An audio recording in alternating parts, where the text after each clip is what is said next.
तुमचं नाव काय? प्रगती योगेश जाधव. प्रगती योगेश जाधव. ओके.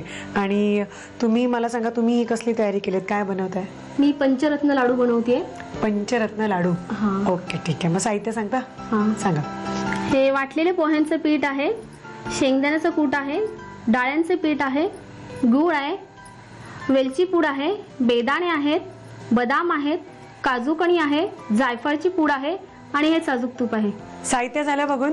आणि वहिनी आता मला सांगा की हे काय? 1 बाय 1 घेऊन मिक्स करणार आहोत सगळं टोटल लावून. अच्छा. आणि मग लाडू म्हणजे करायचं? हा, मग वळणार आहोत. साजूक तूप टाकून त्यात. झटपट आहेत म्हणजे. झटपट आयटम. आणि हे आयन असतं पोह्यामध्ये, आयन असतं ना, त्यामध्ये लहान मुलांसाठी. पण हे कसं केलं पोह्याचं पीठ? पोहे ऍक्च्युली हे थोडेसे 1 वाटी पोहे भाजले आपण आणि मग ते मिक्सर मधनं बारीक केले. अच्छा. म्हणजे लगेच त्याचं पीठ तयार. ओके. आणि बाकी काजू कणी वगैरे आपल्याला मिळतेच? नाही, ती आणि अख्खीच घ्यायची, ती नाही वाटायची. ती नाही वाटायची. शेंगदाणे भाजून वाटले आणि ज्या डाळ्या असतात, शेंगदाण्याचा कूट केलाय, डाळ्या असतात त्या पण भाजून वाटलेल्या. अच्छा. म्हणजे आपण चिवड्यामध्ये जे डाळ घालतो ते? हा, त्या. ठीक आहे. देऊ? 1 वाटीच घ्यायचे. ते प्रमाण आहे का प्रत्येक गोष्टीचं? प्रत्येक गोष्टीचं प्रमाण आहे. म्हणजे ऍक्च्युली पोहे जे आहे ना, ते पीठ आहे त्याचं 1 वाटी घ्यायचं, बाकी टोटली सगळं अर्धी वाटी घ्यायचं. बरं. शेंगदाण्याचं कूट आहे, हा अर्धी वाटी आहे. डाळ जे डाळ्याचं पीठ म्हणजे जे भाजून डाळ्यांचं पीठ केलंय. आता काय देऊ? हे देऊ का आधी? काजू कणी. काजू कणी ही सुद्धा अर्धी वाटीच आहे. बदाम. बदाम पण अर्धी वाटी? असं काही नाही, आपल्या आवडीप्रमाणे. आपण फक्त ते लाडूवर दिसलं की छान वाटतात ना, आणि चवीला पण मस्त. बेदाणे थोड्या प्रमाणात. तुम्हाला किती मुलं आहेत? मला 2 मुलं आहेत. 2 मुलं आहेत. 1 मुलगी आणि 1 मुलगा आहे. काय वय आहेत त्यांची? एक 6 वर्षाची आणि 1 2.5 वर्षाची. अरे वा. अरे मग त्या दोघांना खाऊ लागतच असेल ना? हा, लाडू म्हणजे फेवरेट त्यांचे आणि हे पौष्टिक तेल चांगले आहेत ना. हा, तेच. माथेऱ्यांमध्ये इतकं चालणं होतं ना प्रत्येकाचं, तर त्याच्या राहिलं ना. झालं जायफळ पावडर. की एवढं चालताना काहीतरी सतत पौष्टिक द्यायलाच पाहिजे ना.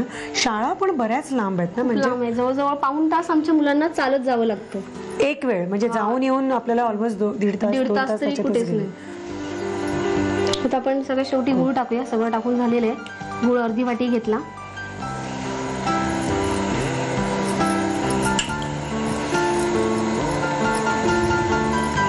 आणि तूप जरा साधारण टाकूया. आता हे सगळं आपण मिक्स करूया चमच्याने.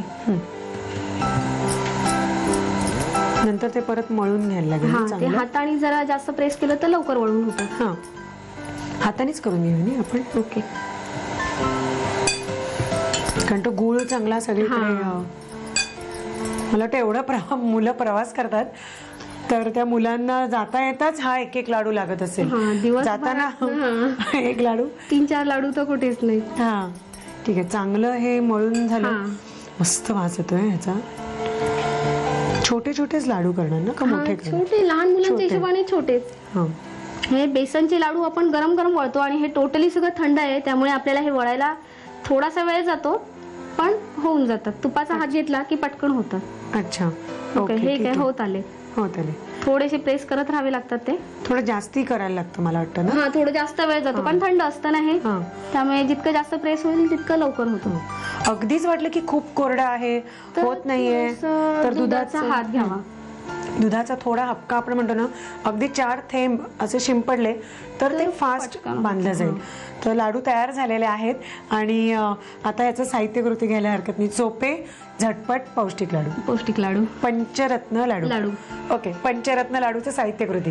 पंचरत्न लाडू बनवण्यासाठी लागणारं साहित्य: भाजक्या पोह्यांची भरड, शेंगदाणा कूट, वाटलेल्या डाळ्याचं पीठ, गूळ, वेलची पावडर, बेदाणे, बदाम, काजू कणी, जायफळ पूड आणि साजूक तूप.